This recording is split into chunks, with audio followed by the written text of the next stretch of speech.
Well, hello there, my friend. You came back. Welcome. Good to see you again. If this is your first visit to the channel or the first time you listen to the podcast, what I just said is going to sound really strange, but hey, everybody, welcome.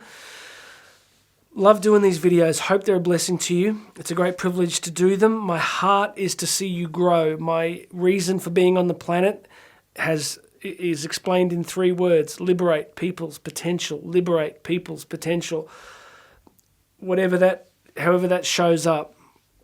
So I love doing these because I hope I can say or do something today that will bless you and encourage you and move you forward.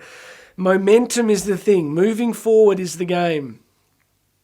Moving forward in love for the people that you're closest to. Moving forward in blessing the world with your gifts and talents. Moving forward with your knowledge, insight, spirituality, health.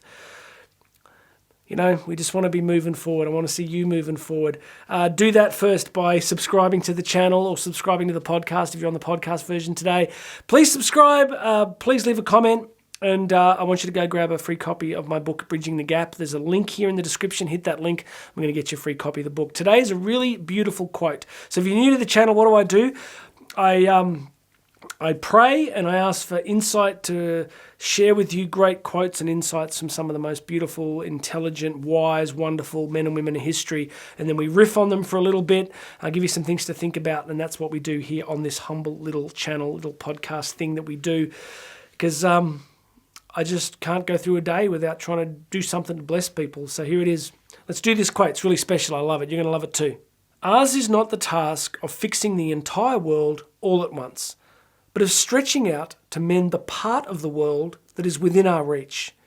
Any small, calm thing that one soul can do to help another soul, to assist some portion of this poor, suffering world, will help immensely. It is not given to us to know which acts or by whom will cause the critical mass to tip toward an enduring good. Yes, yes, yes, yes, yes. This is good. I like this one. We have been tricked, friends. We have been maliciously, diabolically tricked into this dent in the universe modality, right? So Steve Jobs famously said that his goal was to put a dent in the universe. You know, go and read his biography. Look, the guy's brilliant, but there's more than a few rough edges there. I would call it hubris. I don't think we're born to put a dent in the universe. I think the universe was just fine before we got here, and it's going to be just fine after each of us leave. But not that we don't do important things. Yeah, I get it. Look, Steve wanted to go big and do big stuff, and he did. But I think the problem with some of our current cultural thinking is that what matters is what's big. If it's got red carpet, if it's global, if it's got 100,000 followers, then it's deserving of attention or it's important. But what about small things? What about tiny hidden things that shift the smallest realities for people? It's such a beautiful quote today because she's reminding us that it is the smallest things that we do that are really just as important as the big things we do. We cannot know when the smallest action of calmness or kindness or sensitivity to somebody else can have a profound impact. So I remember a couple of years ago, I was at an event and speaking to a bunch of people, and when there was a break and this young woman came to speak to me, I think I was in Philadelphia, and she starts speaking to me, and out of the blue she starts sharing a really difficult issue that she's going through, and it had been going on for not very long, and it was very hard for her, very traumatic, and she hadn't spoken to anybody else, and she just starts crying, and we had this amazing conversation. Now, on that day, I spoke to 3,000 people, and on that speaking tour, I would have spoken to gosh knows how many on that trip. But I look back at that day and that memory, and it's a beautiful, treasured memory because I had this chance to speak to an individual, one person, about something that was hard for them at the time, and it was hidden, and the audience didn't know, and no one else knew. And I'm deeply convinced that it's as important as anything else I did that day. Doing really small things. Give you some examples.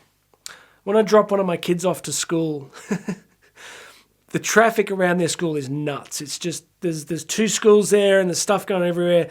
And there's always buses trying to get across this intersection. And I just, every single day, I just stop and I hold up traffic and I let the buses through. Because I just want to bless, because I'm thinking of the bus driver. I'm thinking it must be hard. No one's going to stop for you. It's hard to get across. So yeah, I get it. So I know what some of you are thinking. You're thinking, well, what about all the people behind you? You're driving crazy. Yeah, good point.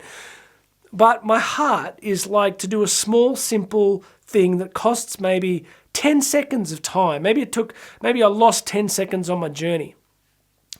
But maybe the bus driver didn't go home and kick the dog, right? Maybe the bus driver's blood pressure went down a couple of points. Maybe they got back to the depot and had a good conversation with someone because they were fractionally happier. Imagine if we all started to live that way. Just these small things in work, these small acts of kindness.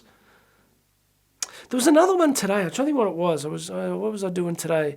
There was something that I did for my family that was just something small that I didn't have to do. And I just thought, oh, look, if I don't do it, someone else is going to have to do it. This is not big stuff. Like if you're waiting for this great big, side of the mountain moment where Jonathan reveals some great cosmic consciousness. No, it's this small stuff.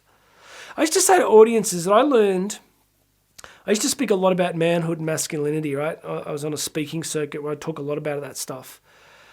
And I remember I would share that when we had our first child, Karen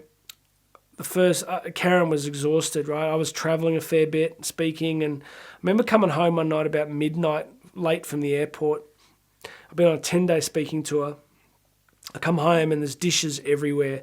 Karen's just collapsed, gone to sleep. She's wrecked. And I remember doing the entire kitchen at like midnight. And I'm not telling you this to go, wow, I know a great guy. But I remember doing it, feeling tired and all that stuff. But I wanted to bless her. Right? So really the question is not the size of the thing that we do, but what we call the vector of aspiration, the movement of the heart. It sounds crazy, right? But how different would the world be if we all lived like that? Now, we're not going to get it perfect because we're not perfect. But imagine if we stopped waiting for some great big global moment where there's world peace and we actually just started to go, well, I'm not speaking at the United Nations this week, but maybe I could bring some more peace into my home. I'm not speaking at the United Nations this week, but maybe I could let this person in traffic. I'm not speaking at the United Nations, but maybe I could recognize that somebody I work with seems depressed. And we string enough of those things together, then maybe we don't blow each other up anymore.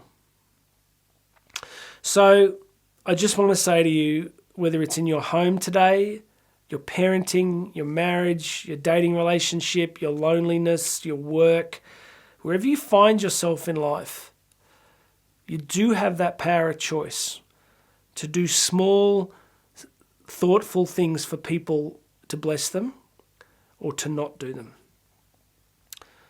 And I think if we start stringing those together, we'll see things a little bit different. All right, please make sure you've subscribed. Grab yourself free access to my book, Bridging the Gap. Leave some comments. Make sure you've subscribed. Just said that a minute ago. God bless you. Thank you for tuning in. My name's Jonathan Doyle. This has been The Daily Message, and you and I are going to talk again tomorrow.